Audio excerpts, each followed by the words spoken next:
Obrigado, Bruna, obrigado, Priscila, Guilherme, João, Wanderlei, todos que estão na organização, para esse terceiro e último dia, onde o foco vai ser, como a Bruna disse, Brasil, e eu vou abrir esse foco Brasil com uma informação vinda de baixo.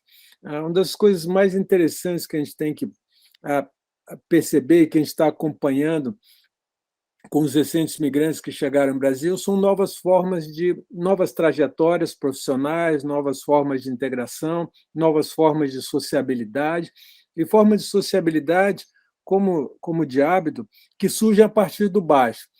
Os estados, as instituições podem fornecer o quadro jurídico, o apoio, a infraestrutura, mas as soluções e as decisões, obviamente, têm que vir de baixo, uma vez que é sempre importante lembrar, nós, em ciências sociais, não trabalhamos sobre coisas ou pessoas, nós trabalhamos com pessoas. Então, os nossos ditos objetos são sujeitos da história.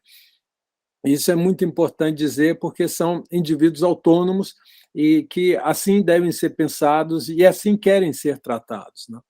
Então, como dois exemplos, eu vou trazer um exemplo de um ex-aluno nosso da universidade, haitiano, que se formou e que fez uma experiência profissional muito interessante de 2 meses trabalhando num acampamento do MST, na região de... essa cidade aqui, que é histórica, que teve muito tiro aqui no Paraná, como chama mesmo? Lapa. Lapa, isso, obrigado, Priscila. Priscila Paranaense me salvou.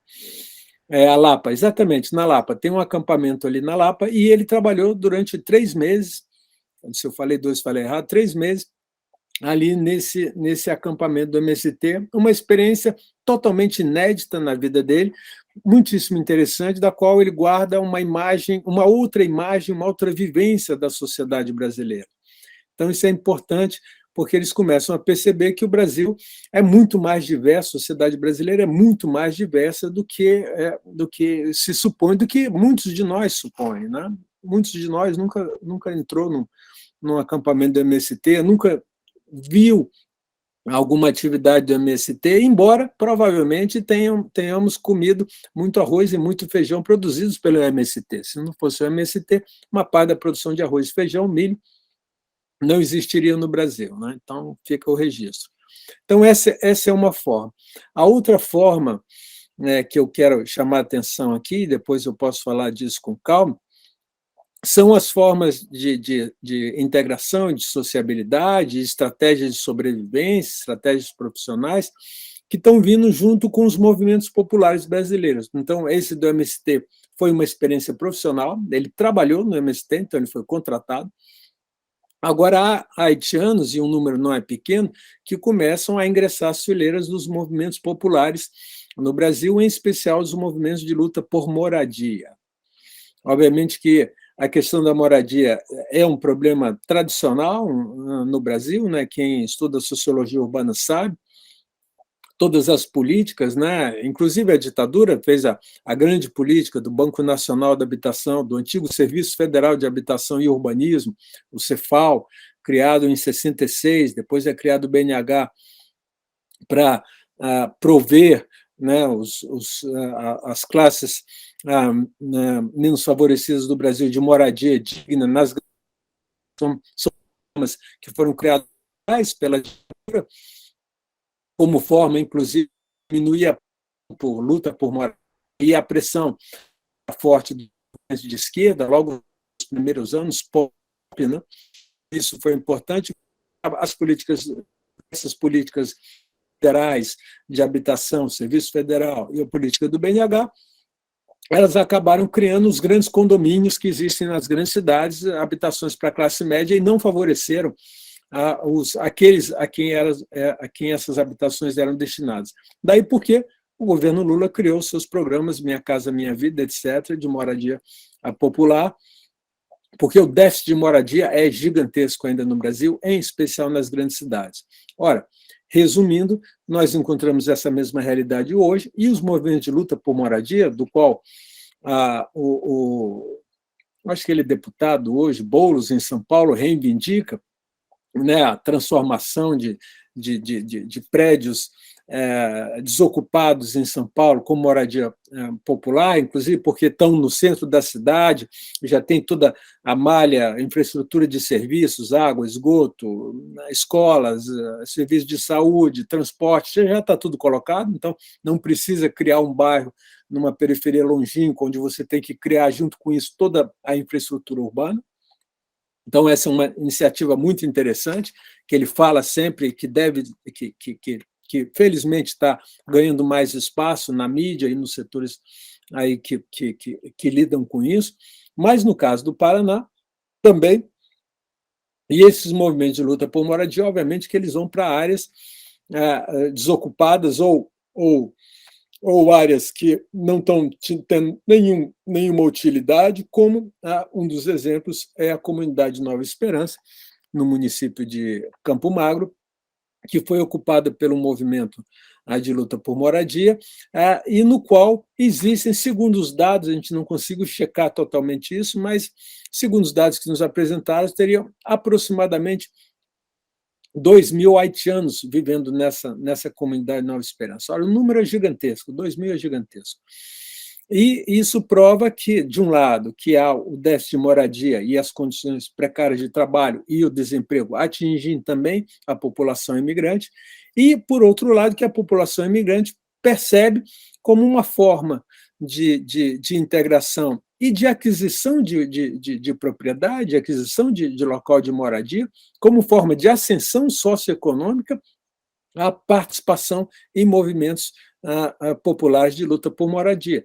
Então, é um conhecimento que eles adquirem por conta própria e é uma decisão que eles tomam porque eles veem nesses movimentos uma saída devido ao fato que, com o salário mínimo, ou um pouco mais do salário mínimo, e o custo do financiamento das habitações, é praticamente impossível adquirir alguma coisa no Brasil, para as classes mais pobres. Ou você entra nos programas Minha Casa Minha Vida, ou você não vai adquirir nada nunca, porque o juro é caríssimo, e uma entrevistada chegou a declarar para a gente isso.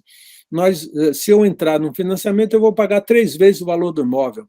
Então, o cálculo dela era perfeito, a contabilidade jurídica perfeita, de juros, perdão, né, o cálculo de juros sobre juro perfeito, a quantidade de dinheiro que nós, todos que financiamos imóvel, transferimos aos agentes financiadores é gigantesco. Nós pagamos no Brasil juros caríssimos para habitação, e, obviamente, que esse tipo de realidade, que não dificilmente é ensinado, né? Você não ensina isso, as pessoas aprendem isso cotidianamente, eles aprenderam também e começam a tomar esse tipo de decisão, aí ultrapassando um limite, eu diria, que é o limite do medo de participar em movimentos políticos, né? Do medo de, eventualmente, serem expulsos porque são estrangeiros, participando de movimentos populares de contestação e ocupando áreas que não estão servindo a nada, né? Áreas desocupadas que estão lá, ou reserva de mercado, ou simplesmente áreas como essa Nova Esperança, que é uma área da Prefeitura de Curitiba que não servia literalmente para nada, uma área que estava abandonada. Então, eu chamo a atenção, inicialmente, para a gente olhar o fenômeno das migrações também sob essa perspectiva, olhar a partir de baixo, e não ficar olhando a partir de cima, que é um pouco o que eu vou fazer com vocês. Eu vou mostrar grandes dados e eu vou fazer a leitura macro. Mas a leitura macro, sem a leitura micro, sem a leitura a partir do olhar do indivíduo, ela não serve à sociologia. Ela pode servir à demografia, ela serve à gestão pública, ela serve à política pública, à gestão dos ministérios, etc., mas ela pouco serve à sociologia, porque ela não traz para a gente o olhar do indivíduo, o olhar do agente, o olhar do sujeito da história, que somos nós todos. Então, essa é a primeira, eu quero fazer com esse preâmbulo, eu abro o curso de hoje, chamando a atenção para esse aspecto, que é o olhar diferenciado da sociologia sobre esse fenômeno, mais uma vez que não é disciplinar, esse é um fenômeno que pertence a muitos campos de conhecimento, e que bom que seja assim, que bom que seja assim. Vamos lá, então. Eu trouxe para vocês rapidamente, só para vocês verem aí um pouco a migração histórica, só para a gente entender um pouco a diferença da migração histórica para a migração atual no Brasil. Então, os principais grupos, né, então 80% de todos os imigrantes que chegaram ao Brasil, eles se instalaram nos estados do Rio, São Paulo e os estados do Sul. Então, veja, a migração histórica ela nunca foi nacional, como se imagina, né? Ela é muito concentrada, e a atual migração repete esse padrão de concentração espacial, ela não está espalhada no território nacional como um todo, então é sempre interessante a gente localizar geograficamente, né? Os principais grupos são esses, então, italianos, portugueses, espanhóis, alemães, japoneses, poloneses, sírios, libaneses e turcos, etc. Então, esses são os principais grupos que chegaram ao Brasil. E, como curiosidade, estima-se hoje no Brasil de 40 a 50 milhões de descendentes italianos. Então, veja um número gigantesco. Um quarto da população brasileira seria descendente italiano. Daí as filas nos consulados para adquirir nacionalidade italiana, que são gigantescas. Se vocês moram em São Paulo, no Paraná, e querem se tornar italianos, porque tem um avô, etc., a fila é 5 anos. Ao contrário, se você estabelece domicílio em Maceió, a fila é 6 meses. Então, aqueles que querem rápida nacionalidade italiana, eu aconselharia mudar para Maceió por diversas razões, inclusive porque é uma cidade muito agradável. Mas para vocês verem como a concentração está aqui. E a fila dura 5 anos e lá dura 6 meses, porque não tem italianos, descendentes de italianos morando em Maceió. O que exatamente é a consequência atual do que eu acabei de dizer, 80% concentrado nesses estados do Sul. Então, é sempre bom trazer o dado histórico, atualizar o dado histórico para hoje, para a gente entender um pouco o que está acontecendo. Alemães não é com esse acento errado aí que eu pus, em alemães é com tio, é claro, né? Vocês perceberam isso, não falaram nada, mas com certeza perceberam. Vamos lá, então. Aí um outro dado também, só coloquei em colunas para vocês verem aí. Vejam que, em função do período, eu coloquei lá atrás mais italianos do que mais portugueses. Se eu fechar para outro período, eu vou ter mais portugueses do que italianos. Então, eu trouxe isso de propósito para ver como que, mudando a periodização, a gente muda um pouco a demografia. Então, sempre atenção quando vocês pegarem dados absolutos sobre imigração, olhem o período do qual o dado está falando, porque senão vocês vão ficar confusos, mas por que aqui mais, por que alimentos? Então, eu trouxe esse dado. Lembrando que, no caso dos portugueses, a metade deles praticamente se instalou na cidade do Rio de Janeiro, mas a outra metade se instalou na cidade de São Paulo. Se fala pouco em comunidade portuguesa na cidade de São Paulo, mas um número gigantesco também. Mas, é claro, instalando-se mais no Rio, e há mais impacto no Rio, porque o Rio é uma cidade mais portuguesa mesmo, de historicamente mais portuguesa. O Rio foi capital do Império, foi capital do Brasil também, e a comunidade portuguesa é realmente mais importante no Rio do que em São Paulo. Mas em São Paulo ela é muito grande também. Então, é só para chamar a atenção dessa comunidade portuguesa, que, no caso do Rio de Janeiro, ainda é muito ativa, ainda é muito presente, ainda há dirigentes do clube de futebol Vasco da Gama, que ainda são descendentes portugueses, por incrível que pareça, o Vasco da Gama ainda é um clube muito português, mas há a Sociedade Beneficente Portuguesa, há hospitais, então é uma comunidade que não desaparece, né? Ao contrário, se fala muito, os italianos aparecem muito, os italianos são muito festivos. Os portugueses aparecem menos, muitas vezes, mas são tão presentes e tão ativos quanto. Então, só para ter uma ideia aí, desses números gerais. Vamos lá um pouco para frente agora também, isso é mais história, não quero ficar... isso aqui está repetido, perdão. Vamos para o atual agora, então. O que a gente tem atual? Vamos ver primeiro, então, o Brasil de 2010. Olhem o que é o Brasil 2010. Por que eu pego essa pizza aí, no bom sentido, claro, né? Essa pizza de 2010 para mostrar a imigração. Porque antes de 2010, a gente não tem os dois principais grupos que tem no Brasil hoje, que são haitianos e venezuelanos. Então, o que a gente tem de imigrantes no Brasil antes de 2010, veja, o grupo mais importante, nacionalmente falando, é Estados Unidos. São norte-americanos. Norte-americanos e japoneses dão quase 30% de todos os imigrantes que estão aí. Comparem isso com os bolivianos, que foram muito estudados, a imigração boliviana vem sendo muito estudada e já tem uma certa tradição, tanto de estudos quanto de presença no país desde os anos 80, final dos anos 80, 90. Olha, comparem, portanto, o número de norte-americanos e o percentual de norte-americanos e o percentual de bolivianos. E aí a gente vê que, nesse momento, o Brasil não é um destino latino-americano. Claramente não é. Paraguaios e bolivianos são os países vizinhos os paraguaios, sobretudo, que tradicionalmente já estavam presentes no Brasil, a imigração boliviana um pouco mais recente, mas a gente tem, de grupos nacionais, mais uma vez, o mais importante são norte-americanos, isso em 2010. Então, no ano de 2010, o Brasil tem um número de norte-americanos muito importante, proporcionalmente, e de japoneses também muito importante, o que pode surpreender. E esse tipo de imigrante ele é invisível na sociedade. Esse não vai aparecer na imprensa, esse não é objeto de política pública, esses são pessoas que chegam empregadas, de alta escolaridade, migração qualificada, investidores, empresários, e que estão instalados no Brasil em diversos setores econômicos, mas que não estão procurando emprego.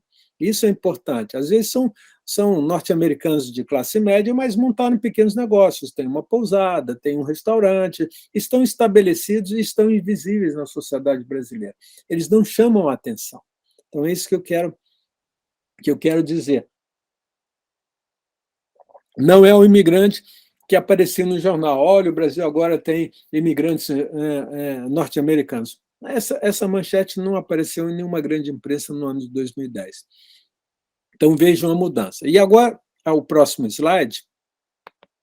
O próximo slide, eu já começo a mudar. Então, vejam, 2014. Em 2014, já tem o número de norte-americanos proporcionalmente cai e o número de portugueses aumenta absurdamente. E pela primeira vez começam a aparecer haitianos pequenininho, aí vocês veem aí esse meio alaranjadinho aqui do lado esquerdo, haitianos. Mas o número de portugueses muito grande em 2014. Então, ainda em 2014, haitianos não são um grupo ainda considerável, mas já começam a aparecer, já começam a constar das estatísticas. Então, essa pizza é muito interessante, primeiro, porque mostra portugueses e espanhóis. Por que esses portugueses e espanhóis? São portugueses e espanhóis também investidores. É o período, esse aí, 2014, a gente tem aí o grande momento ainda, ainda consequência do grande crescimento econômico que o Brasil experimentou nessa década, se for colocar de 2004 a 2014, então é um grande crescimento econômico, o Brasil se torna uma potência, é apresentado como uma grande potência, como o Cristo Redentor com um foguetinho nos pés, etc., etc., Copa do Mundo, Olimpíada, e isso atrai muitos investidores. Então, o Brasil é um grande destino de investidores e investidores que compram grandes negócios também, compram rede de supermercado, compram hotelaria. Uma parte da hotelaria no Nordeste, nesse momento, é comprada por investidores portugueses e espanhóis.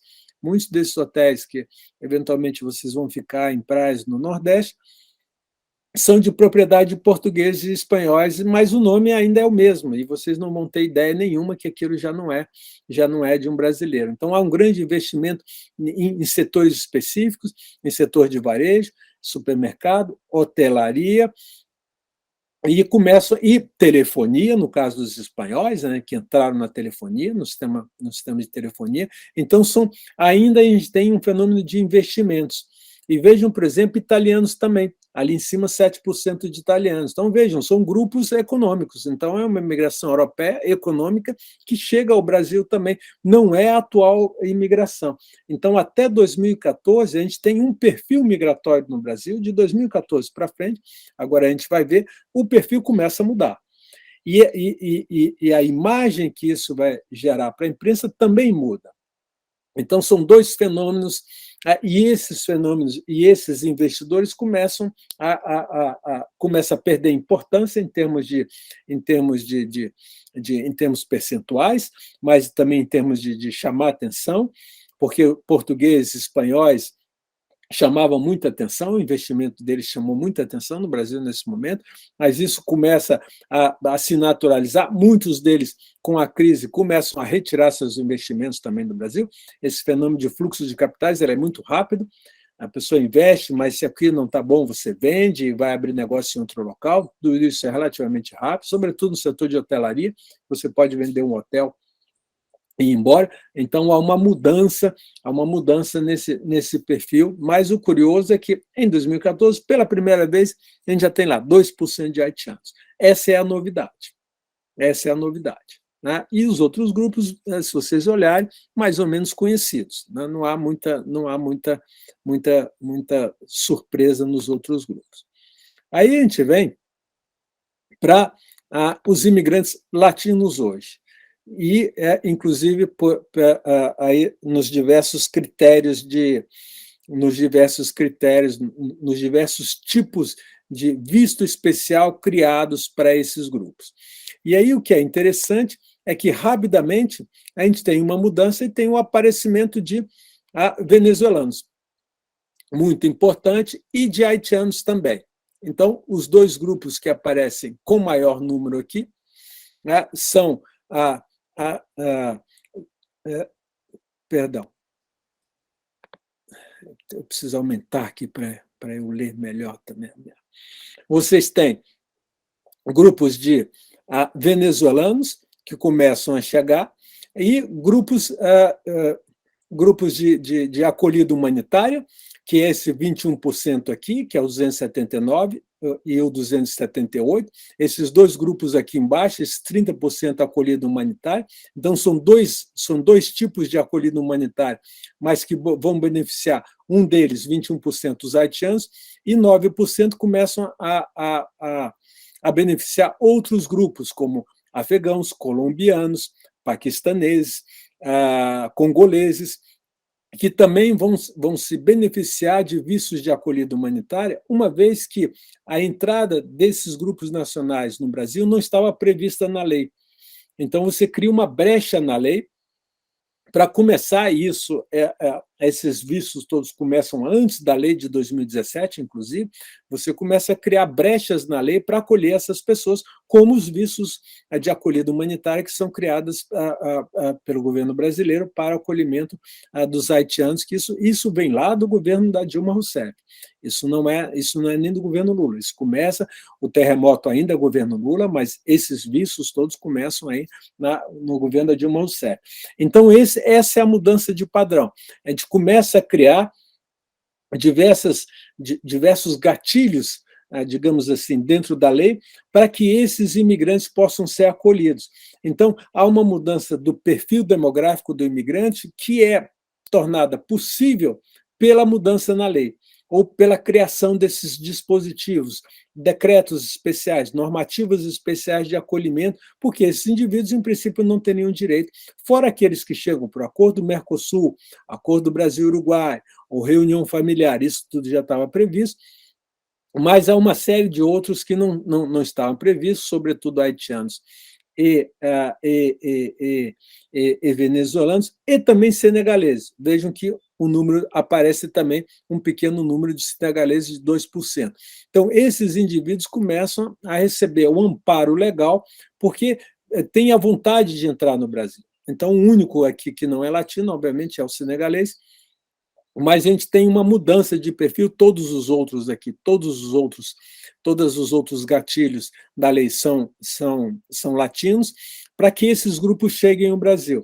Então, há uma mudança no perfil migratório possibilitada por uma mudança no regime jurídico, pela criação de instrumentos jurídicos de acolhimento, instrumentos diferentes, e instrumentos que estão aí até hoje. O visto de acolhida humanitária para haitianos, ele vem sendo simplesmente renovado. Ele é criado por 5 anos, ao final de 5 anos, renovado. Ele é criado por 3 anos, ao final de 3 anos, renovado. E isso continua, isso não mudou. Então, é um padrão que vem se repetindo lentamente. E nenhum governo, pegando Dilma Rousseff, Temer e o atual governo, nenhum dos governos muda muito isso, eles vão repetindo, simplesmente vão repetindo isso. A gente poderia pensar, um determinado governo de uma outra postura ideológica vai mudar esse tipo de acolhida. Não mudou, não mudou. Ele criou novos, mas não mudou os antigos, o que permitiu a chegada, e haitianos, por exemplo, continuam chegando no Brasil ainda sob a proteção do mesmo visto de acolhida humanitária. Então, essa que é uma curiosidade, porque a gente tem uma certa permanência da estrutura jurídica de acolhimento, dos vistos de acolhimento. Então, essa permanência é interessante pensar, porque sem essa permanência não haveria possibilidade de entrada. Você acaba com o visto de acolhida humanitária, você proíbe a entrada, simplesmente.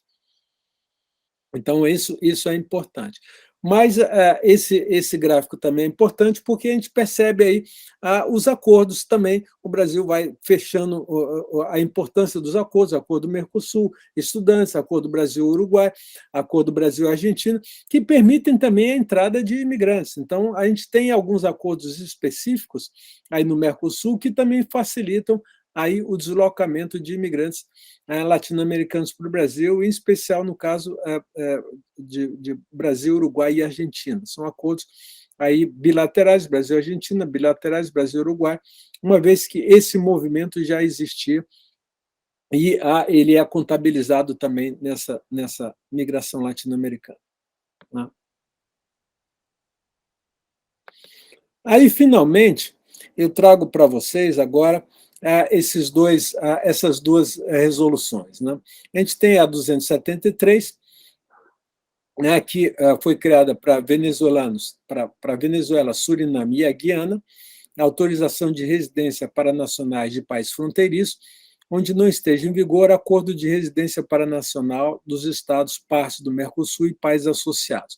O que significa isso? Significa que Venezuela, Suriname e Guiana não faziam parte de acordos do Mercosul, portanto, eles não estão naqueles acordos lá atrás que eu comentei, por exemplo, com a Argentina e com o Uruguai. Então, essa autorização de residência é criada, obviamente que Suriname e Guiana praticamente é insignificante, ela é criada para venezuelanos. Você tem que criar uma autorização específica. E por que para país fronteiriço? Porque efetivamente é país fronteiriço. Então, você cria esse termo de país fronteiriço para adequar à realidade daquele país. E, obviamente, que a realidade do país estava batendo nas portas do Brasil, eles estão chegando.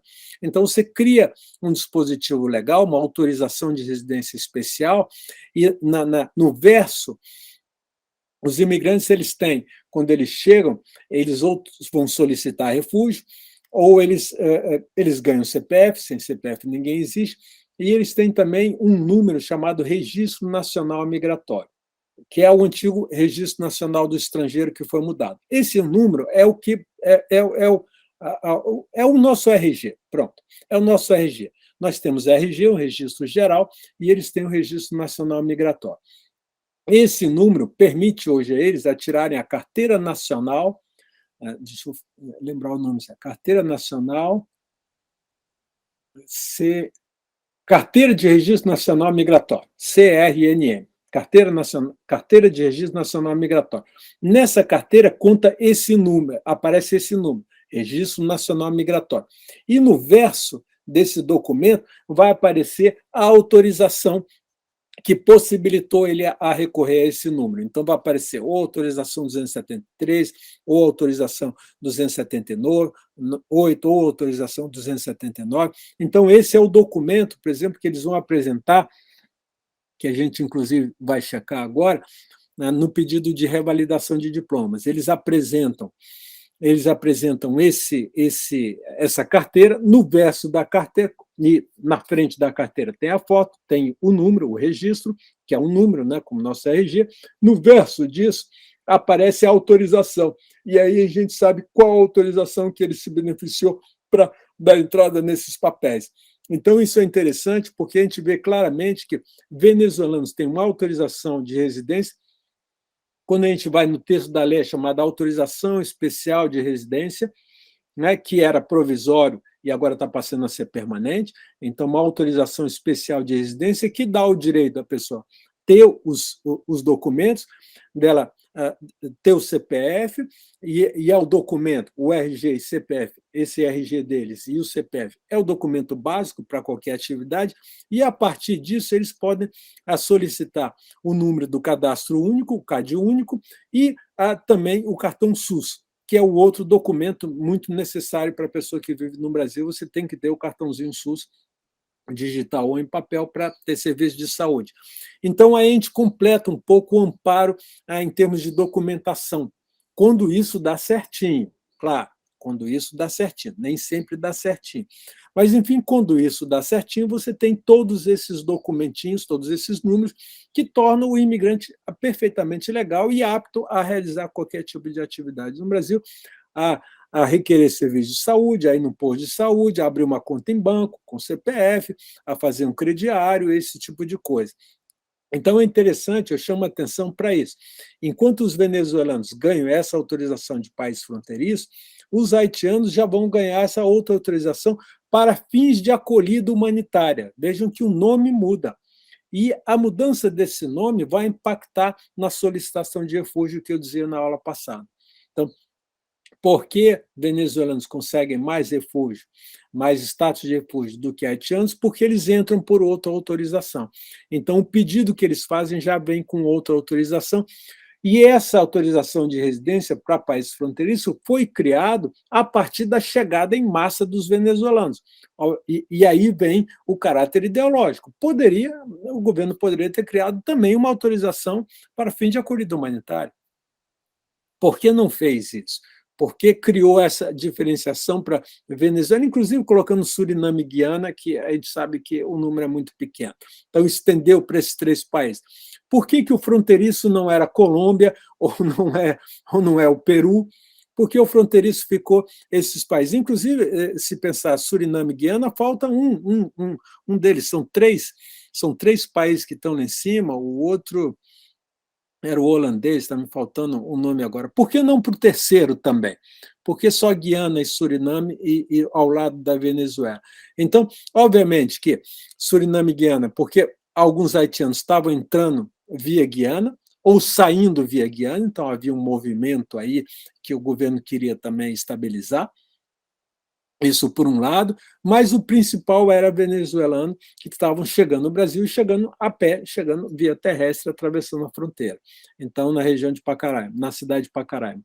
Então, essa autorização, ela é realmente diferenciada, ela é criada para venezuelanos e ela torna o imigrante venezuelano com status muito diferente do imigrante haitiano, do ponto de vista do refúgio, não do ponto de vista dos direitos sociais e econômicos que os imigrantes têm, porque todos eles têm os mesmos direitos. Mas, do ponto de vista do refúgio, aí há uma mudança muito grande. E essas autorizações respondem por aproximadamente 60% de todos os imigrantes que estão no Brasil. Então, vejam, lá atrás, o imigrante haitiano era 2%, agora só esses dois grupos são 60%. Então, vejam a mudança em muito pouco tempo. É muito pouco tempo para uma mudança tão grande.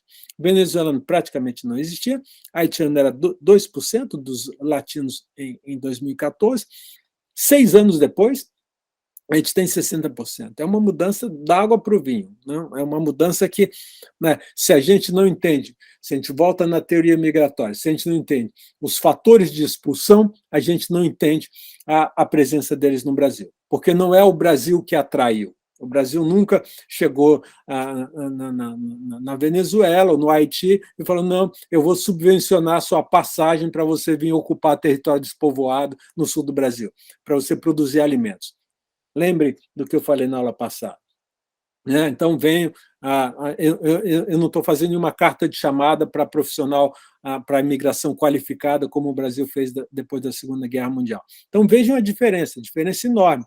O Brasil não cria, como criou já no Império, um setor de propaganda do Brasil instalado em Paris, pago com dinheiro público, dinheiro do Império, para que funcionários públicos fizessem propaganda do Brasil, produzissem documentos sobre o Brasil, tentando atrair imigrantes europeus para o Brasil. O Brasil não fez isso no Haiti. O Brasil não fez isso na Venezuela. Então, vejo o comportamento totalmente distinto nessa época para a época atual. Eu trouxe agora para vocês um vídeo que eu vou. Vocês me deem só um minutinho, que eu coloquei ele aqui. Eu coloquei ele em outro local e eu vou abrir. É um videozinho, só um pouquinho, me deem um minutinho para eu pegar esse vídeo aqui, sem o qual não vai dar certo. Só um pouquinho. Eu coloquei ele aqui, eu tenho que abrir. E é um vídeo que mostra um pouquinho esse... Só um pouquinho, eu vou parar de falar para eu achar mais rápido.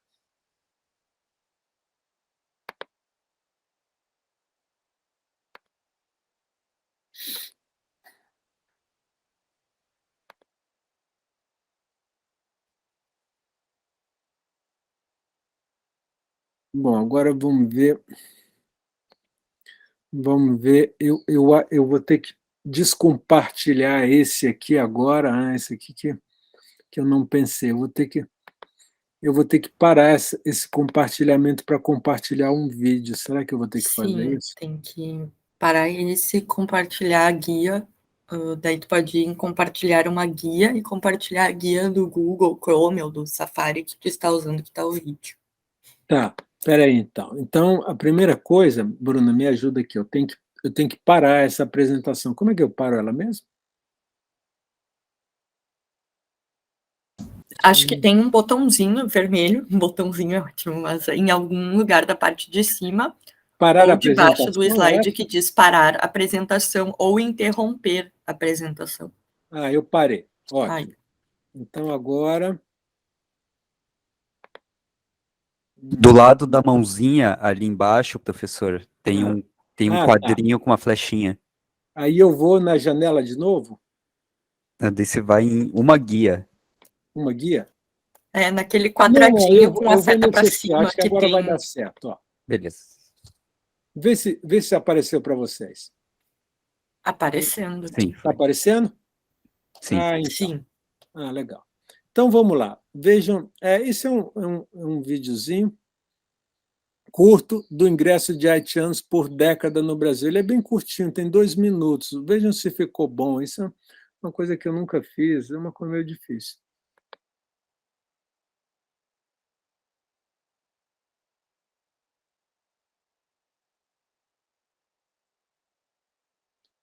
Então, vejam as colunas e o ano que aparece aqui do lado esquerdo.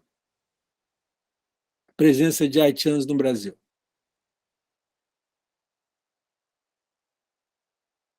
Cadê o ano? Eu pus o ano aqui. Apareceu o ano.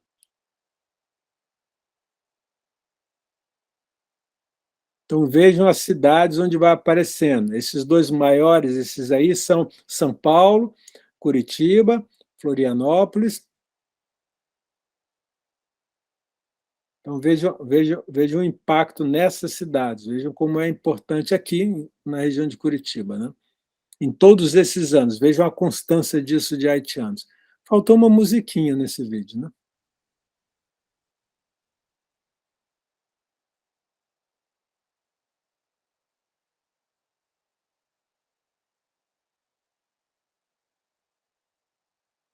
Isso ano a ano. Vejam como 2018 diminui a entrada, porque isso é ano a ano. 2018, 2019, que anos de forte crise, cai muito a entrada, comparado com 15, 14, 16.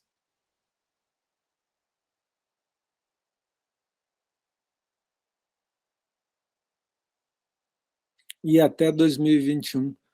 Estamos chegando no finalzinho.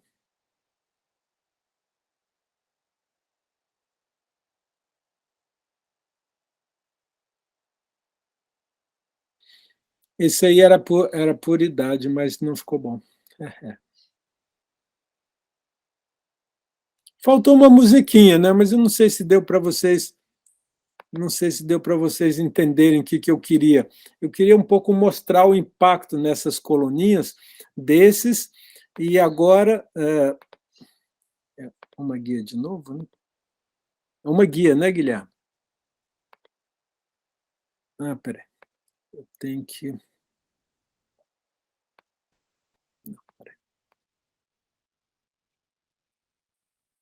Não, não é esse.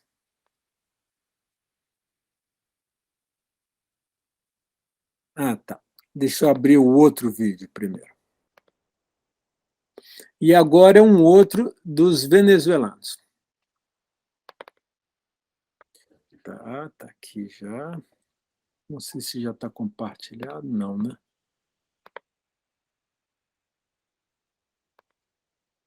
Aqui. Vamos ver se é esse aqui. Apareceu para vocês? Sim, venezuelanos. Está começando a aparecer. Esses são venezuelanos. Veja que começa 2018. Esse é mais curtinho.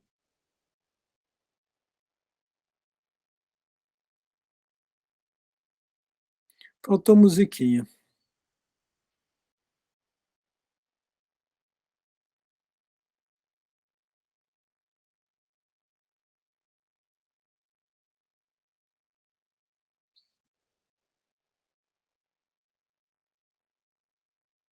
Então, vejam um pouco, eu fiz aqui para os nossos estados, vejam um pouco a interiorização dos venezuelanos. Vejam que haitianos não tinha no interior. Lembrem? Não tem essas coluninhas fora das capitais. Esse eu fiz só para o Paraná. Então, vejam a curiosidade ali. Acabou, bem curtinho. Não é assim lá muito especial, mas o meu objetivo foi mostrar para vocês... Onde vai estar? Agora eu quero voltar para o meu antigo, espera aí que eu perdi, vou ter que abrir de novo o meu PowerPoint.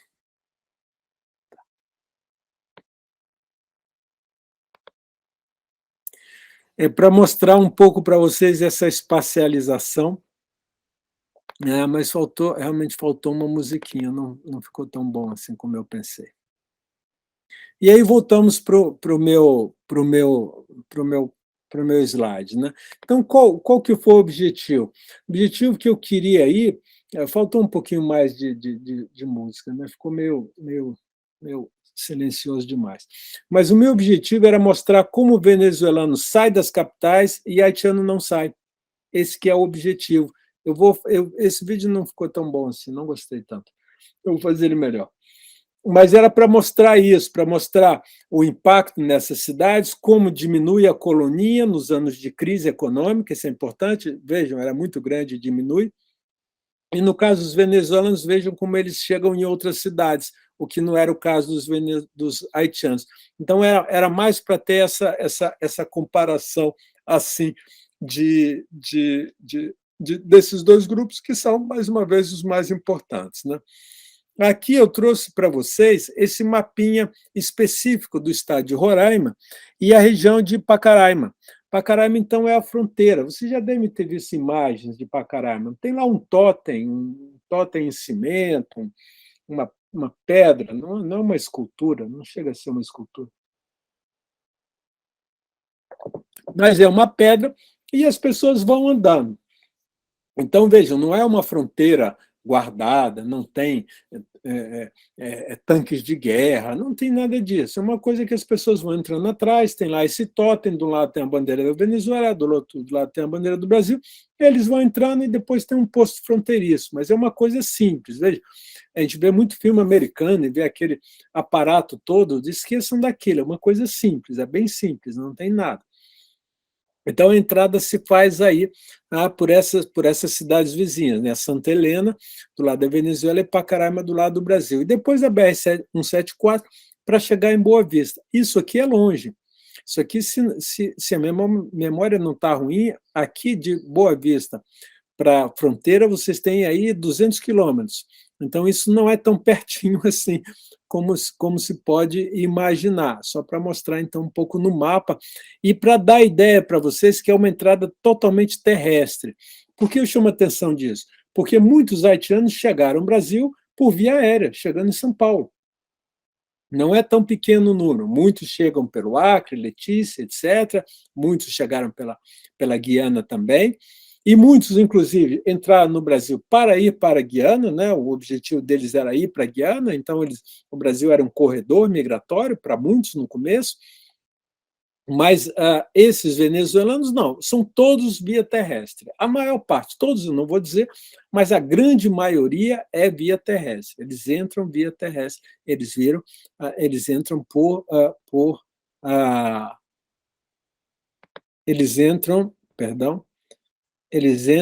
por. Cadê o meu slide? Eles entram por Pacará. E aí, vamos voltar de novo, eu comentei para vocês, vamos voltar de novo à Operação Acolhida. Né? A Operação Acolhida, então vamos tentar entender um pouco essa operação no caso dos venezuelanos. Ela é uma operação que atua em 3 eixos, né? Ordenamento da fronteira, abrigamento e interiorização. Então, 3 coisas. Primeiro, ordenar a fronteira. O que é ordenamento da fronteira? É o controle da fronteira. Então, esse ordenamento, entendam o controle, é o controle da fronteira. O segundo, o abrigamento. Então, você acolhe, você tem que ter tendas, tem que ter local para eles ficarem nos primeiros dias, você tem documentação, registro, documentação, esse abrigamento. E o grande diferencial nessa operação é efetivamente a interiorização, porque ordenar a fronteira e abrigamento seriam coisas mais esperáveis, né? Mais dentro do que se imagina. A política de interiorização, essa é efetivamente a grande novidade. A grande novidade é a interiorização, ou seja, você deslocar em aviões do Exército, das Forças Aéreas, quer dizer, da Aeronáutica, da FAB, você transferir eles para as cidades com o acordo dos prefeitos. Então, para a interiorização, o prefeito precisa dar o seu ok. E muitas vezes é a prefeitura quem fornece o primeiro prédio, a primeira casa, a primeira residência onde eles vão ficar. Pode ser um galpão que a prefeitura utilizava, pode ser uma coisa que a prefeitura organizou um pouco para isso, fez uma pequena obra para esse acolhimento, para que as pessoas morem ali. Então, precisa desse acordo do prefeito. E essa política de interiorização ela é feita em parceria entre o Acnur e a ONGs. Então, a Operação Acolhida banca isso, né? Então, banca a transferência via aérea, mas o local onde é escolhido é um acordo que vai ter entre Acnur, ONGs e prefeitura. E isso é apresentado para o Exército. Olha, nós temos aqui uma prefeitura que vai acolher 20 famílias em tal cidade, essa ONG que está cuidando disso, então vocês podem transportar esses venezuelanos para essa localidade. Então, funciona mais ou menos assim. E esse atendimento, veja, ele diz, a ideia, né? Vejam que a ideia em si, isso poderia estar sendo feito por qualquer serviço civil, né? Isso não precisaria, fora o avião da FAB, que poderia estar disponível para o Ministério do Interior, isso não precisaria ser uma operação militar. Quem cuida das fronteiras, inclusive, é a Polícia Federal. Não há guerra, né? Exército, Forças Armadas é para cuidar da guerra, ou para cuidar de alguma outra operação que eles decidam, né? Porque muitas vezes não tem o que fazer. Mas é guerra, e a ideia de Forças Armadas é guerra. Quando o Brasil levou Forças Armadas para o Haiti, muitos dizem que foi um desastre, Por quê? Porque exército sabe fazer guerra, exército não sabe pacificar, exército não sabe controlar a área. Então, eles avançavam nas ruas de Porto Príncipe, colocavam barricadas de sacos de areia, colocavam um sujeito com uma metralhadora atrás dessa barricada, e ia ocupando toda aquela área. Depois levavam uma barricada para frente e ocupavam mais uma área. Quer dizer, o exército é ocupação, o exército não é pacificação. O exército não é trabalho de militar pacificar. O trabalho do exército é derrotar o inimigo e controlar uma área. Depois ele vai embora e entra as forças civis que vão cuidar. Mas há uma incompatibilidade. A mesma coisa que foi feita na Rocinha quando criaram aquela operação militar. Os militares eles colocavam um tanque de guerra e ficavam fazendo um papel de polícia, de patrulhamento, mas eles não sabem fazer patrulhamento. Eles não são patrulheiros, eles são militares, eles vão para matar o inimigo. É assim que eles são treinados, é uma outra lógica. Não vou dizer que a lógica é boa, a lógica é ruim, é uma outra lógica. Então há uma incompatibilidade dessa operação, está na mão das Forças Armadas. Há uma crítica que muitos vão fazer para isso. Mas, enfim, a ideia, se vocês olharem, é assegurar recepção, identificação, fiscalização sanitária. Fiscalização sanitária é ver se eles têm as vacinas que nós temos, as crianças, sobretudo. Se as crianças estão imunizadas com os nossos imunizantes, porque o sistema vacinal brasileiro é excelente, é excelente. Nós todos aqui, nós só pudemos frequentar escolas porque estávamos vacinados. Se nós não estivéssemos vacinados, nós não teríamos frequentado a escola. Chega a ser incompreensível porque pessoas não querem vacinar os seus filhos, porque eles vacinaram os filhos para entrar na escola. Por que não querem tomar a vacina da Covid agora? Não faz sentido. É a mesma vacina que é obrigatória na escola. Se não tiver o cartão de vacina, não matricula na escola. Né? As vacinas tríplices, etc., não matricula. Então, é a mesma exigência para a Covid. É uma coisa, em certa medida, difícil de entender. Mas, por outro lado, mais fácil de entender, porque há uma grande campanha de desinformação sobre tudo isso. Mas, voltando, fiscalização sanitária, imunização, quando é necessário, regularização migratória. Então, essa regularização é aquilo que eu falei, você ter o Registro Nacional Migratório, depois da entrada na carteira de Registro Nacional Migratório, ou você fazer a solicitação de refúgio, essa triagem de refugiados e imigrantes. Então, todo esse trabalho ainda é feito pela Operação Acolhida, que poderia estar na mão de civis. E desses grupos de venezuelanos, a grande novidade é a presença de venezuelanos indígenas, da etnia Huaral. E essa etnia ela muda o perfil demográfico do venezuelano, porque é uma etnia que não quer ser deslocada, não quer ser interiorizada, obviamente.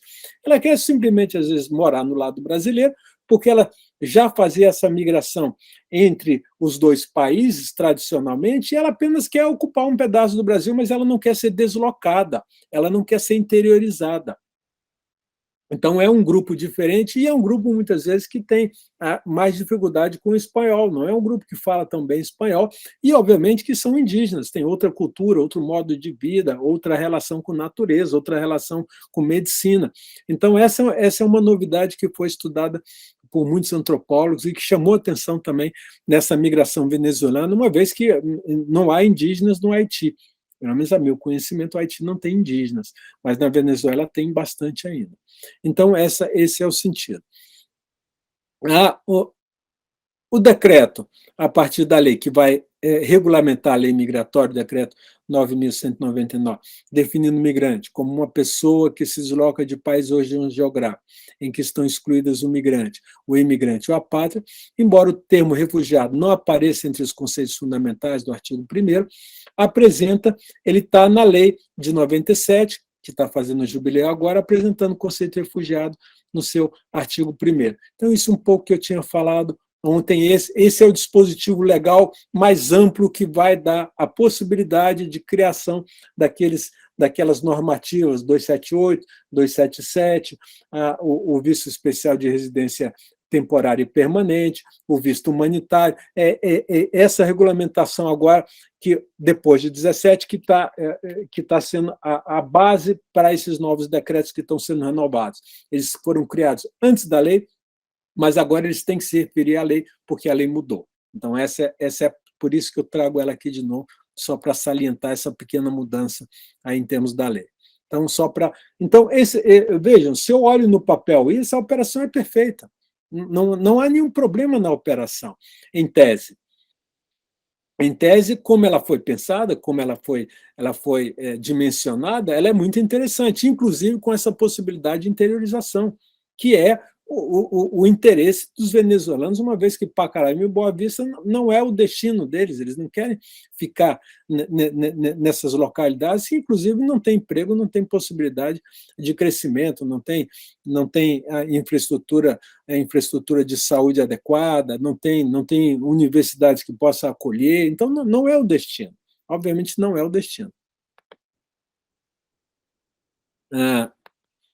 Trouxe para vocês agora, então, os grandes números, né? Eu já tinha comentado um pouco ontem, né? Então, os números de refúgio. E aí, esses últimos slides agora, eu trouxe alguns dados, né? Por exemplo, eu trouxe aqui os dados de CadÚnico por nacionalidade, né? Então, vejam, o crescimento, esse grande verde que está aqui em 2020, é venezuelano. Então, vejam o venezuelano, que é quase nada em 2016, 2017, vejam, ele é pequenininho, bem pequenininho. Aí, se vocês olharem, é esse verdinho que está aqui em 2017, quase nada.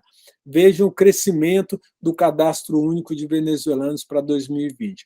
Então, esse é o dado muito interessante, porque o cadastro único é o documento mais útil no dia a dia. É esse o cadastro que permitiu, inclusive, a receber o auxílio emergencial do governo, era o cadastro único, ele permitiu receber isso. É o cadastro único que está mais próximo do cartão SUS, que permite o SUS. Então, esse é um documento, e esse documento, o cadastro único, é o que dá a residência dele no município. Porque uma grande dificuldade no estudo migratório é você saber aonde está o imigrante mesmo. Eu sei se ele está empregado formalmente, eu sei, porque o OBMigra me dá esse dado. Então, a imigração laboral, essa eu tenho. E por que eu tenho? Porque o patrão é obrigado a constar o CPF dele no cadastro da RAIS, né, da Relação Anual de Informações Sociais. No final do ano, ele tem que registrar isso. E, através da base do CAGED, Cadastro Geral de Emprego e Desemprego, eu tenho a movimentação mês a mês do empregado e desempregado no mercado de trabalho formal. Então, a migração laboral, o imigrante e o brasileiro, de forma geral, claro, que está empregado no Brasil, eu sei exatamente quem ele é, qual empresa ele está, que mês ele entrou, quanto ele ganha. Eu sei tudo dele. Tudo, todas as informações eu tenho. Eu tenho esse microdado. E o OBMigra me disponibiliza. Não disponibiliza um nome, claro, mas ele coloca um X para mim e eu sei que o tal indivíduo X, que é homem de tal idade, está empregado em tal empresa, entrou tal ano e tem tal salário. Eu posso saber tudo dele. É impressionante, mas eu posso saber tudo da imigração laboral. Já esse que não está no mercado de trabalho formal, eu não sei nada dele. Ele pode ter feito o pedido de registro dele na Polícia Federal de Curitiba e está morando em outra cidade, primeiro. Ele pode ter feito em Curitiba e ter ido para Porto Alegre. Eu não sei mais onde ele está. Ele só fez o registro em Curitiba. E depois, quando ele está em Porto Alegre, ele vai tentar migrar a documentação dele para a Polícia Federal de Porto Alegre, o que vai dar trabalho. Mas eu não sei aonde ele está residindo. O CadÚnico me permite saber onde ele está residindo. Então, quando eu quero a informação onde ele está residindo, o CadÚnico é quem vai me dar. Não é o pedido de solicitação ou o registro que ele fez na Polícia Federal. A Polícia Federal me dá os dados. Eu tenho tantos residentes em Curitiba. Por quê? Porque quando eles fizeram a solicitação aqui na Polícia Federal, eles me trouxeram um atestado de residência de Curitiba. Perfeito? E eu tenho esse dado. Agora, depois que ele fez esse pedido, ele mudou de Curitiba para Campo Magro, para Almirante Tamandaré? Eu não sei mais. Então, muitas pessoas perguntam para a gente, professor, quantos imigrantes tem hoje em Curitiba? Não sei. Eu não sei. O melhor dado é o CadÚnico. O CadÚnico me dá esse dado mais exato. Então, por isso que eu trouxe ele para vocês verem que esse dado que eu tenho procurado trabalhar agora com a Tamara, um colega nosso, né, vocês conhecem, uma parte de vocês conhece a Tamara, que trabalha para o Estado, para a gente estabelecer uma base com a qual a gente possa efetivamente trabalhar, que é a base do CadÚnico. Porque vai pegar todos que estão trabalhando formalmente e todos que estão trabalhando informalmente, ou que estão gerando alguma renda informalmente, ou que estão desempregados. Porque eles estão no CadÚnico. E eu sei, aí sim eu vou saber onde eles estão efetivamente residindo. Embora, muitas vezes, eu tiro o cartão SUS num município e vou para o outro. E quando eu chego no posto de saúde de outro município, a atendente do posto de saúde não fica, não, o senhor mora em outro local. Muitas vezes isso passa. Não deveria. Não deveria. A gente deveria ir no posto de saúde do nosso município. Mas a gente sabe que nem sempre isso acontece. Então, muitas vezes, ele vai solicitar serviço de saúde num posto de saúde do outro município, e aí alguém vai dizer, não, o senhor não está aqui, então o senhor traga um atestado de residência para a gente fazer o seu cartão SUS desse município. E por que é feito isso? Porque os municípios recebem recursos pelo tamanho da população. Então, o dado do IBGE é fundamental, porque o repasse de recursos para o município cuidar de saúde e educação é o dado da população do IBGE. Esse dado está furado. Então, o que ele faz? Ele fica pegando esse dado do cartão SUS para falar, olha, eu estou atendendo muito mais gente do que estava lá constando na base. E aí ele vai mostrar para o prefeito, etc., que está tendo um déficit de recurso para o atendimento dessa população, o que, regra geral, acontece. Mas é o dado, pelo menos, que eu tenho. Não? Eu sei que essas pessoas estão solicitando serviço de saúde aqui. A partir do momento que ele solicita, claro. Enquanto o indivíduo não tem nenhum problema de saúde, e é como muitos de nós, a gente vai ao médico quando fica doente. Ninguém vai ao médico para fazer revisões periódicas, né? O que é um problema. Se nós fôssemos aos médicos para fazer revisões periódicas, evitaríamos muitas doenças e o Estado teria mais controle, mais dados sobre a gente. Nada disso acontece. Então, só para vocês verem um pouco o problema dos dados, né? Vamos lá agora passar para os próximos slides. Esse aqui é o percentual de trabalhadores imigrantes no mercado de trabalho. Então, aí eu tenho o mercado de trabalho formal. Vejam, esse é o mercado de trabalho formal. Vejam, por exemplo, no ano de 2020, no mercado de trabalho formal, como vai aumentando lentamente lá em cima, a parte de cima da coluna. Né? Como de 2018 eram 5,4% eram venezuelanos, 2019, 12%, 2020, 18,3%. Como os haitianos recuam um pouco, então, vejam, 31%, 35%, 35%, e se mantém, 38%, vão se mantendo os haitianos, nem recuam tanto assim, vão se mantendo, e as outras nacionalidades, efetivamente, que vão recuando em relação a haitianos e venezuelanos. Então, vejam, as outras nacionalidades eram 98% em 2011, elas caem para 42% em 2020. Então, isso me permite afirmar com clareza que o mercado de trabalho brasileiro hoje está ocupado formal, empregado, registrado, está ocupado majoritariamente por haitianos e venezuelanos. Então, esse é o dado que me permite mostrar isso claramente. Então, eu tenho mais de 50% de haitianos e venezuelanos. Todas as outras nacionalidades não dão um pouco mais de 40%. Peguem, 2014, 76%. Hoje, 42%. Então, esse é aquele dado lá atrás que eu dizia. Em pouco tempo, muda totalmente o perfil da população migrante no Brasil. Totalmente. Uma mudança da água para o vinho. Vejam 2011. Haitianos e venezuelanos não eram 10%. Aí chega agora mais de 50%. Então, esse é um dado muito interessante para a gente ver essa evolução aí. Né? Eu gosto essa tabela, para mim, não sei se vocês têm dúvidas, mas ela é uma das mais claras, uma das mais mostra tudo o que eu disse para vocês antes, obviamente, restrito à questão do trabalho formal. Vamos lá, deixa eu passar para a próxima agora. Agora eu trouxe haitianos por estados do Sul e São Paulo. Então, vejam aí, o estado de São Paulo é esse verde clarinho, esse que está aqui embaixo, né? Então, a importância dos haitianos no estado de São Paulo. Então, vejam aí como há uma queda, no número muito grande de 2016 para 17, 18, e volta a subir novamente, mas vejam como que, proporcionalmente, os estados do Sul, como um todo, competem com São Paulo. Então, Paraná, Santa Catarina e Rio Grande competem proporcionalmente com São Paulo, e em 2021 ultrapassam São Paulo. Então, vejam como os nossos estados do Sul são efetivamente aqueles que mais registram entradas de haitianos. Então, isso aqui, mais uma vez, é registro de entrada. Então, a entrada muito alta em 2016, ela cai. Quando começa a crise brasileira, diminui brutalmente o número de registros por unidade da federação. Então, há uma queda brutal, né, de 2016 para 2017, que é o momento de crise. Mas volta a crescer.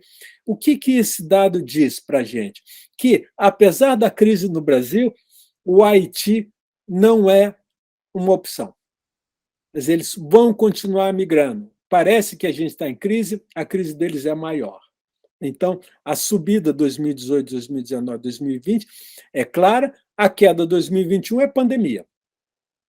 Explica-se pela pandemia, não há dúvida nenhuma. Então, a pandemia diminui o registro de entrada. Mesmo assim, não diminui tanto. Não diminui tanto. Então, vejam como dado.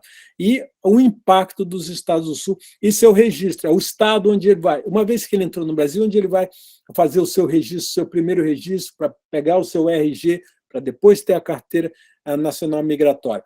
É esse estado aí. Então, aí esse dado é interessante, ele dispensa a cidade, pouco importa a cidade, ele mostra o estado. Vejam como os estados do Sul aumentam e como Paraná e Santa Catarina, são muito importantes para isso, né? A Ana falou alguma coisa aqui no chat, eu não consegui ouvir, que falou alguma coisa, deixa eu ver o que é.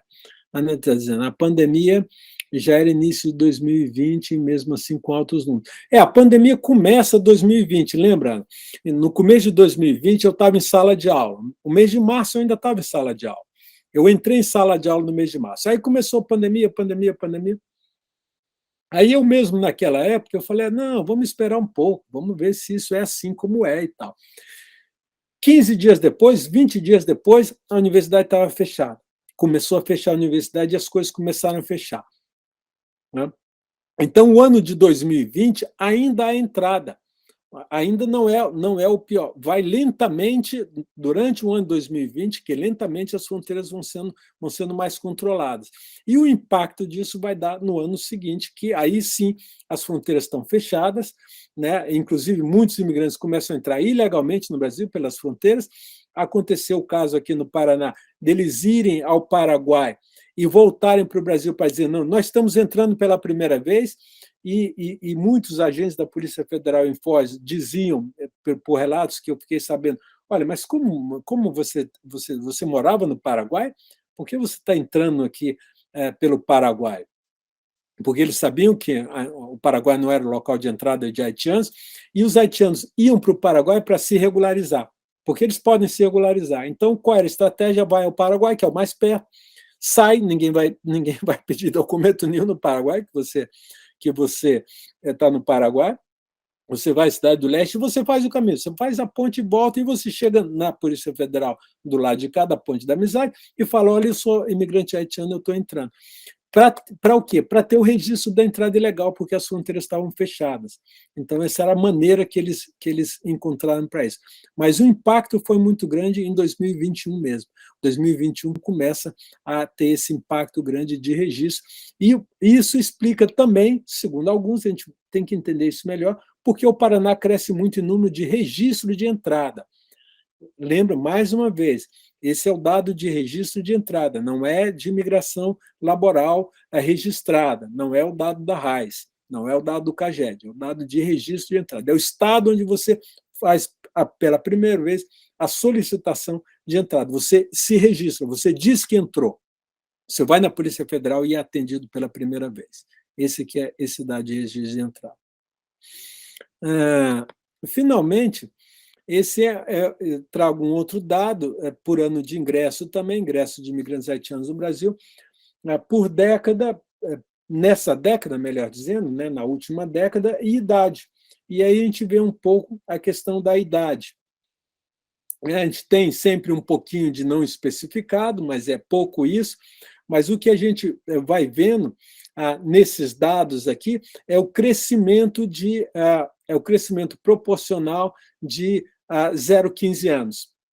Então, o número de crianças vai aumentando, a gente vai tendo mais crianças. Essa primeira coluninha aqui, vejam, em 2017 é pequeno, 2016 pequeno, mas ela vai aumentando, vão tendo mais crianças. 2021 cai um pouco, mas a gente vai tendo mais crianças chegando no Brasil.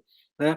E as grandes colunas continuam sendo as mesmas, né? É 15, 25, 25, 25, 40, mas também vai aumentando o número de idosos.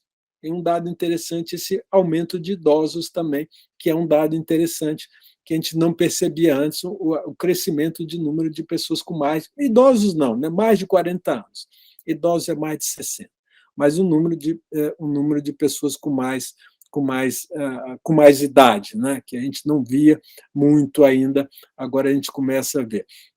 E essa última coluna essa última coluna mais clarinha é esse total. Tem um número, do lado dessa mais clarinha, tem um número de não especificado, e do lado dela, deixa eu ver se eu coloco aqui, isso, o total, né? O total de ingresso de imigrantes, aí, isso no Paraná. Né? Então, a gente tem no Paraná, em 2021, 3.964. Se eu vou para 2020, eu tenho 3.496, vejam, não é uma grande mudança. 2019, eu tenho 3.417. Se eu for 2018, eu tenho 2.794. Vejam que os números de haitianos nesses anos no Paraná continua muito importante. Esse ingresso, mais uma vez, é registro, tá? Esse que eu coloquei aqui, ingresso, é o registro, onde eles estão fazendo o registro de entrada, mostrando a importância do Estado do Paraná para a migração. Então, hoje, termino agora com isso, hoje vai ser lançado o segundo plano estadual aqui no Paraná, né, uma cerimônia, essas coisas meio oficiais, uma cerimônia no Palácio Iguaçu para o lançamento no segundo plano estadual. Eu vou ler o nome exato aqui para vocês, para não ficar falando mais ou menos. Eu vou ler o nome aqui. O nome é Segundo Plano Estadual de Políticas Públicas para a Promoção e Defesa dos Direitos dos Migrantes, Refugiados e Apátridas. Então, vejam um nome grande, né? Bacana. Segundo Plano Estadual de Políticas Públicas para a Promoção e Defesa dos Direitos dos Migrantes, Refugiados e Apátridas. Vejam, muito interessante. Eu participei do lançamento do primeiro, que foi antes da pandemia, foi 2019, se não falha a memória, 2018, 2019. E agora é o segundo. Esse segundo, infelizmente, está bem no horário das atividades aqui do GT, e eu também estou com outra atividade, meio que apareceu aí que eu não vou comentar agora, que apareceu uma reunião que o Ministério Público me chamou também nesse mesmo horário. Eu estou com... Tudo ficou no mesmo horário, né? O lançamento do plano, a atividade do GT e essa outra reunião do Ministério Público que eles me chamaram, que está tendo uma situação lá que eles querem discutir com a gente. Mas só para chamar a atenção de vocês que, efetivamente, o Paraná ele vem se interessando pela temática, né? Não vou entrar na questão muito de quem é governador, quem não é, isso não me interessa agora, mas há uma estrutura pública, administrativa no Paraná que se interessa pela questão da migração, pelos direitos, promoção, de defesa de direitos, etc. E há o Conselho Estadual do Refugiado Migrante e Apátrida, o CERMA. Então, a existência do Conselho e a existência do Plano Estadual, estou com alguma coisa aqui, e a existência do Plano Estadual dão um pouco o quadro de atuação do Estado. Então, pelo menos estamos no Estado que isso está, de uma certa maneira, que se institucionaliza, que procura se institucionalizar. Ou seja, não é um assunto que o Estado pode ignorar, o Estado não ignora. ele sabe da existência, ele se preocupa e ele quer fazer alguma coisa. A prática disso é um pouco o trabalho também nosso de sociedade, mas não é um Estado cuja temática está ausente da política pública. É isso que eu quero chamar a atenção. Então, isso vem dos governos anteriores, isso vem lá desde o governo desse que é sobrinho da Zilda Arnes, meu nome dele, que era vice-governador do Beto Richa. Alguém lembra o nome dele?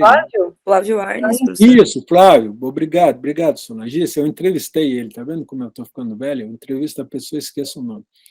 Eu e a Tamara entrevistamos o Flávio, foi muito simpático a gente, e contou um pouco a história do início do interesse do Paraná pela questão haitiana, e em especial dele, por motivos que vocês imaginam, foi ele quem foi levado pelo governo brasileiro a Porto Príncipe para reconhecer o corpo da tia dele, que tinha falecido durante o terremoto, né? Ela estava numa igreja e a igreja desabou em cima dela, ela faleceu em Porto Príncipe. Ele foi convidado pelo Lula, né? Na época o Lula era o presidente, ele era senador, o Lula convida o Flávio para ir a Porto Príncipe para o reconhecimento da tia, né? Do corpo da tia.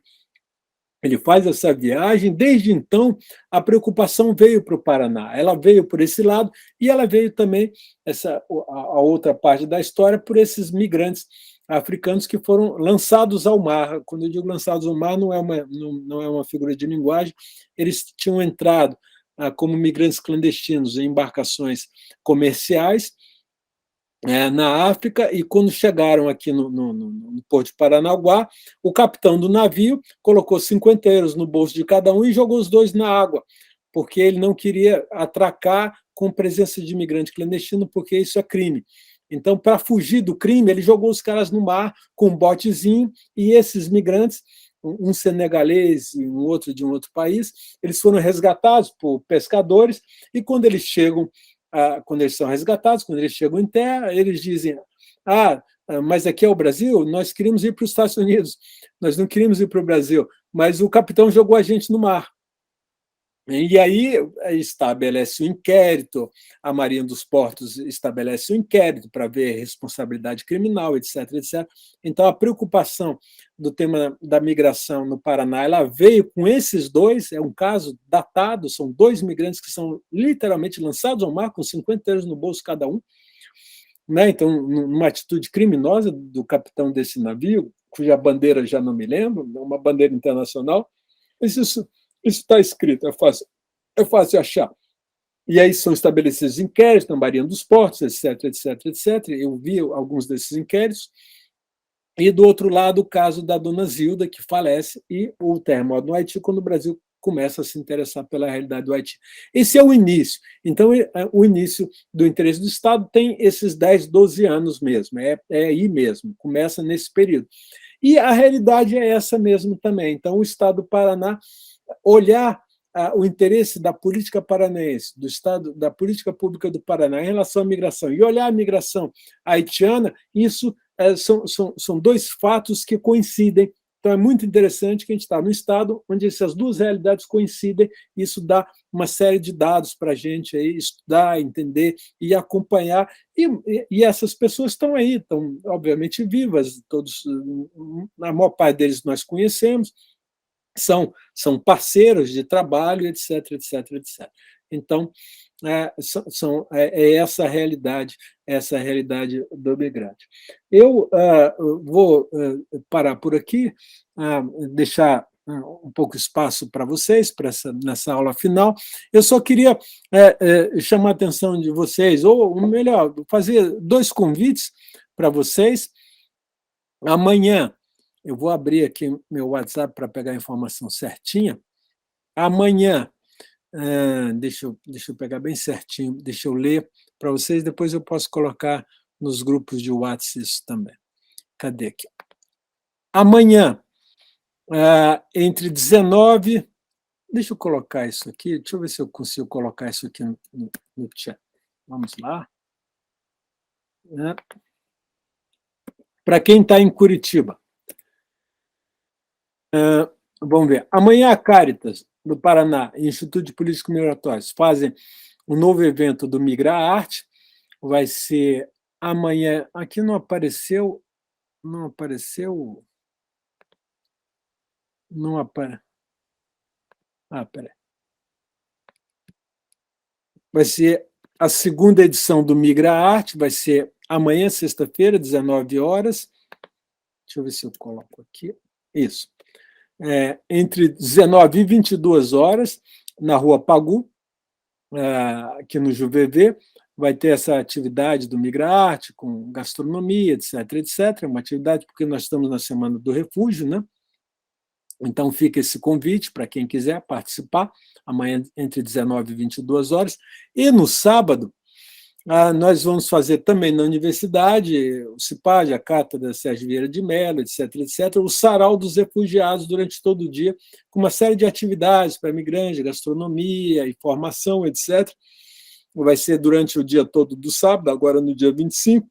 E essa atividade, ela foi inspirada, ela foi, a origem dela está num artista que chamou a universidade para fazer essa atividade em comemoração ao Dia do Refúgio. A universidade aceitou, a CIPAD, a Cátedra e outros grupos da universidade aceitaram participar.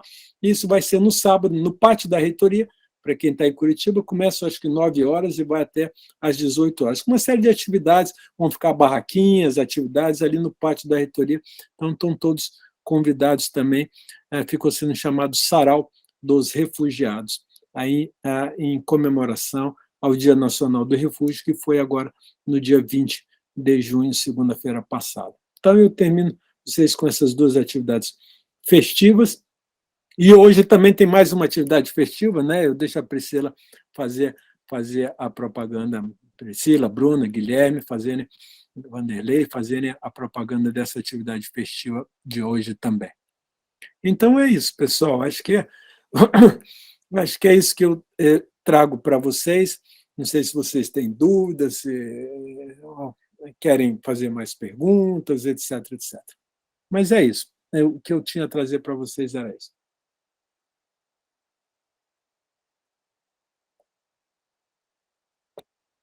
Professora, eu tenho uma pergunta. Se já está aparecendo algum dado sobre imigração cubana na região ali que eu trabalho, eu já tive entre o ano passado e esse ano 5 alunos cubanos. Então, eles estão ali em Sim. número ali, eles estão um número equivalente já dos venezuelanos, por exemplo, que eu Sim, tenho. sim, verdade. Desculpa, Solange, continua. Então, eu queria saber se já tem algum dado, se está um movimento grande, porque eu só vi isso dentro da escola, por enquanto, né? Sim, eu vi esse dado ontem também, eu mesmo não conhecia o dado apareceu agora no lançamento do último número da Refúgio em Números 2022, feito pelo OB Migra, foi lançado agora a segunda, terça e quarta-feira, terminou ontem, e o professor Tadeu ele apresentou os dados da migração cubana, e a migração cubana, efetivamente, ela já começa a despontar importante aí, e o pedido de refúgio de cubanos aumentou muito.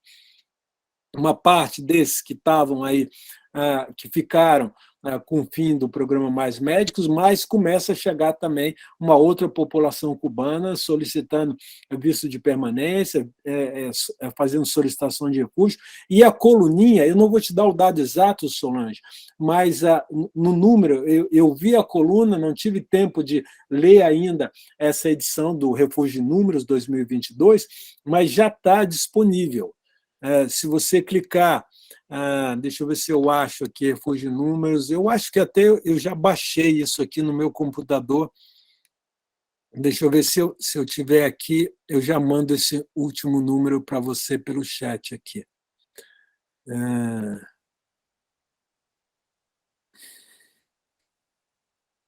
Onde é que eu pus isso? Eu vi esse dado. Deixa eu ver. Mas se você clicar Refúgio Números 2022, você já consegue baixar.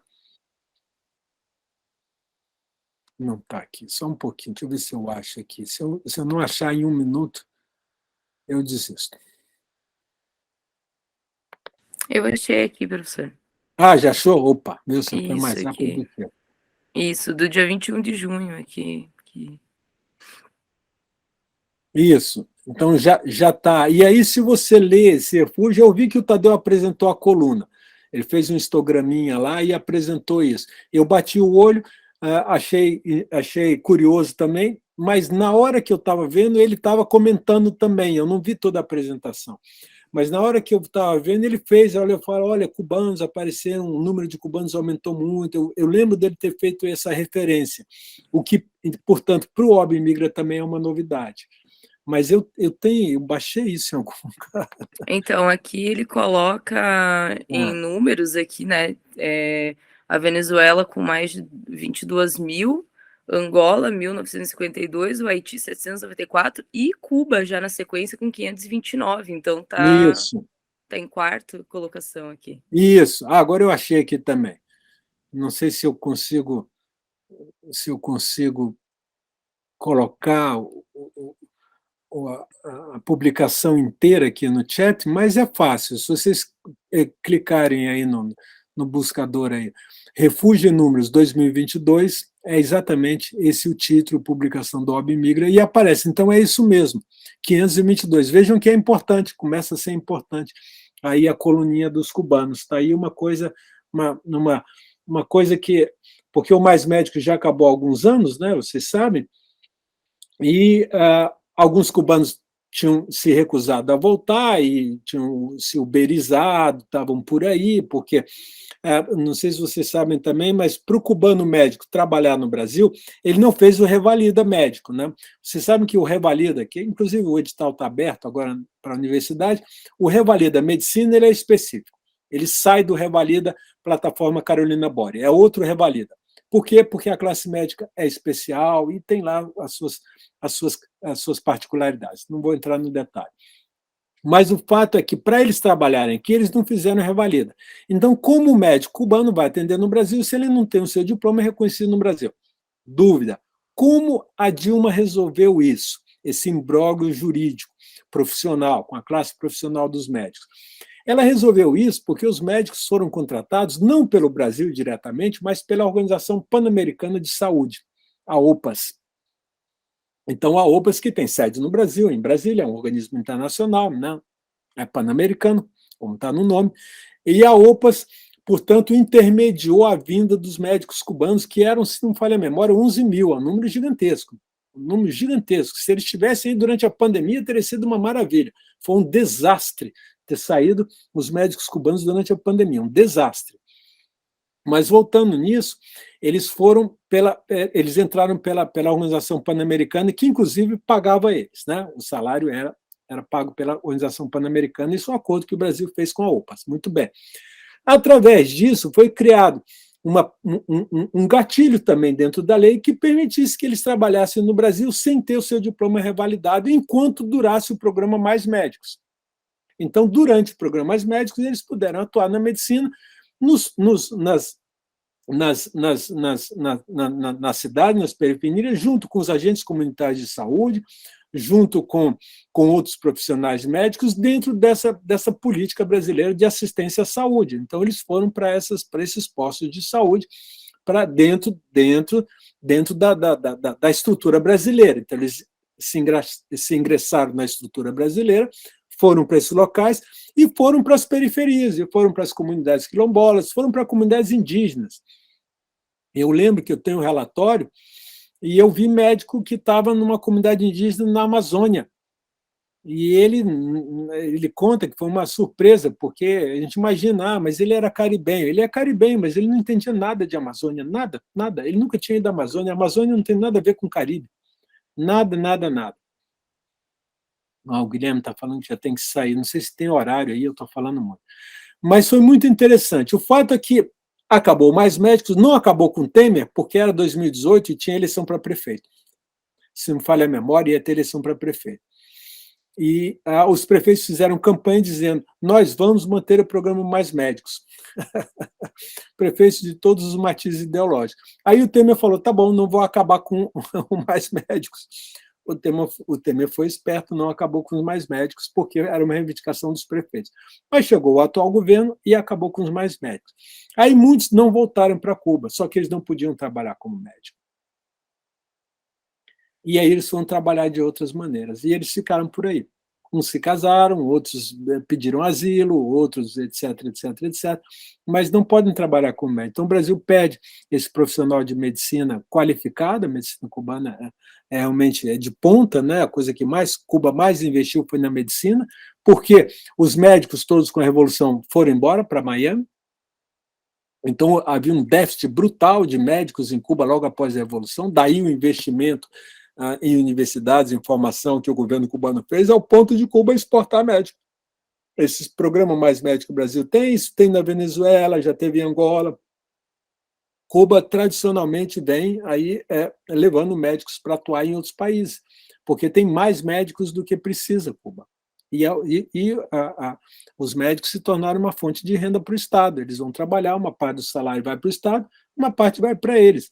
Porque o Estado que bancou toda a formação, o Estado faz esse acordo com eles. Olha, do que vocês vão ganhar tanto, mas uma parte disso vem para o Estado para continuar o Estado a funcionar, né? Como a universidade pública, né, em Cuba, então uma parte dos ganhos deles volta para o Estado, como muitos países fazem, nada de muito especial nisso.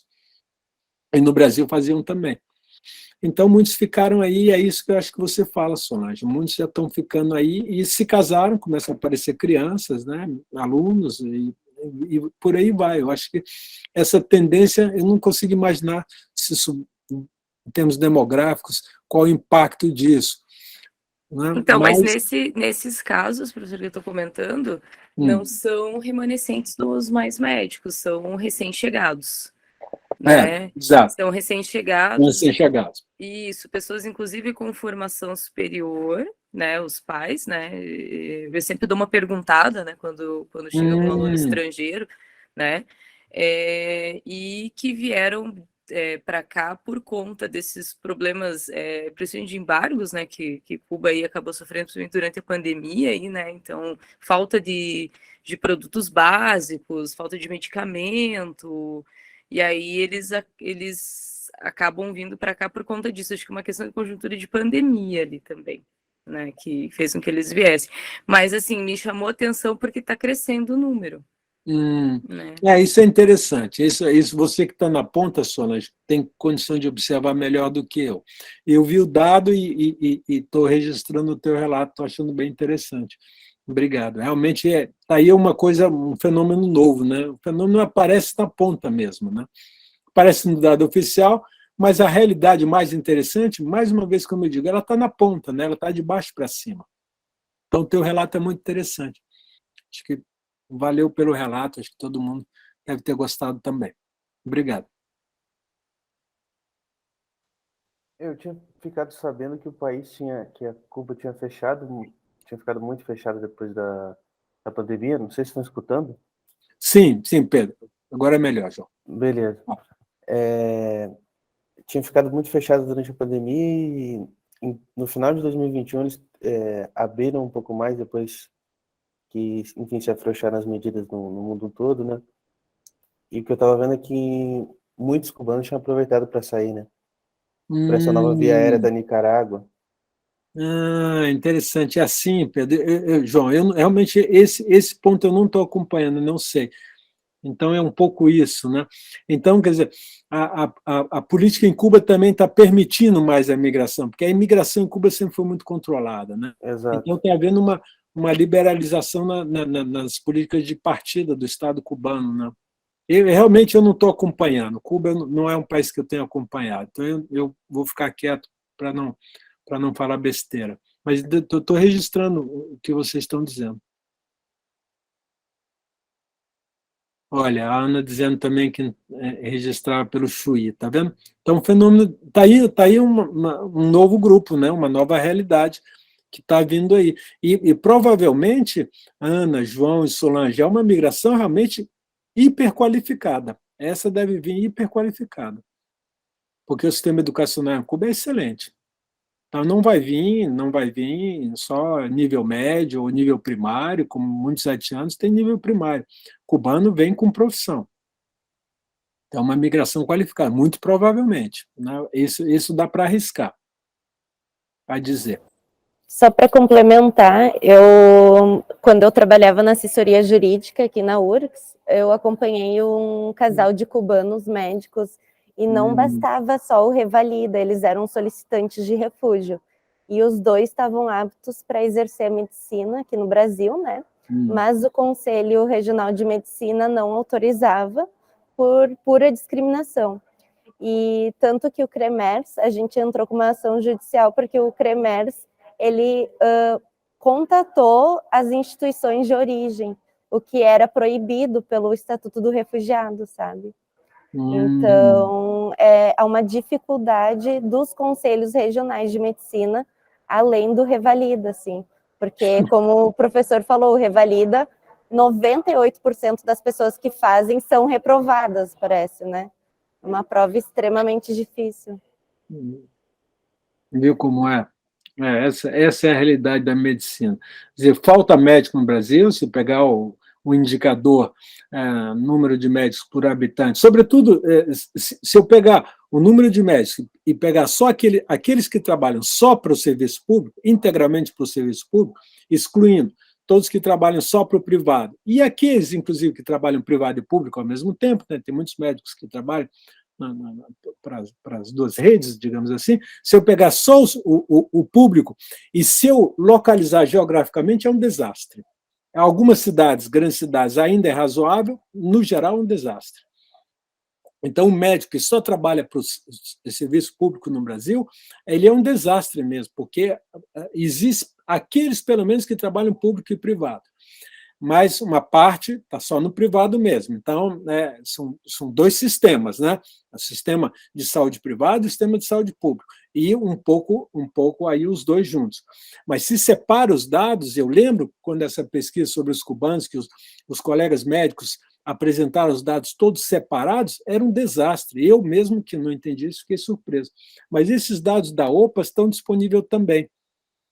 Chama a integração, isso eu tenho também, vocês podem baixar aí, tem nesse volume, eu participei de um capítulo dele, chama, deixa eu pegar aqui, deixa eu ver se eu acho aqui, tudo para achar no meu computador, demora um monte, mas capítulos,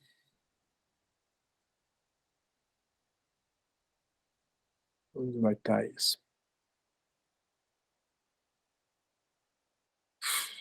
Já não acho mais. Livros mais médicos, está aqui, achei. O nome é Interações Socioculturais dos Médicos Cubanos Participantes do Programa Mais Médicos no Brasil. Esse volume, que está publicado em inglês, francês e espanhol, coloquei no chat o título. Se vocês clicarem, isso aí está disponível para baixar nas 3 línguas. Tem um capítulo que eu assino com uma médica do Espírito Santo, eu trabalhei junto com ela. E aí vocês têm dados muito interessantes do perfil da saúde no Brasil, dessa espacialização do médico, número de médicos por habitante, e o dado da Organização Mundial de Saúde, né, o número de médicos por habitantes recomendado pela OMS é tanto. Aí, em alguns locais do Brasil, chega a ser um pouco maior, somando privados e públicos, claro. Aí, quando eu chego em outras regiões, e se eu pego só público, é um desastre. Em certos locais não tinha nenhum, literalmente nenhum. Mas deem uma olhada, vale a pena. Eu tenho uns volumes físicos aqui em casa, que eles me deram de presente. A gente lançou isso na OPAS, mas o lançamento foi perto do já no início do governo Bolsonaro, então já era o fim de festa, né? E o programa acabou. O programa literalmente acabou. Não, é curioso, porque não foi um programa que foi aberto só para médico cubano.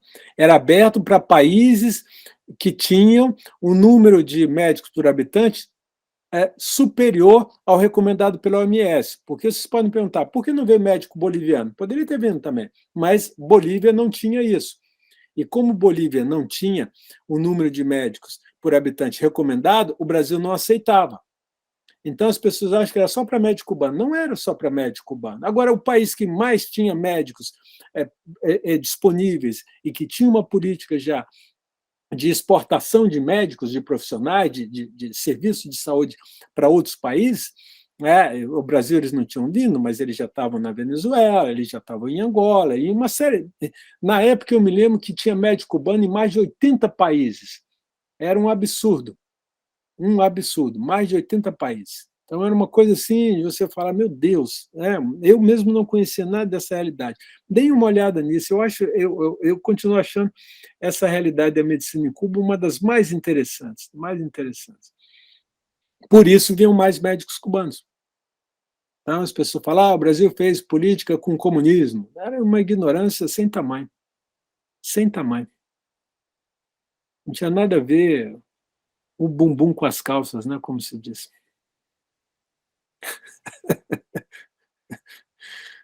Com perdão da expressão.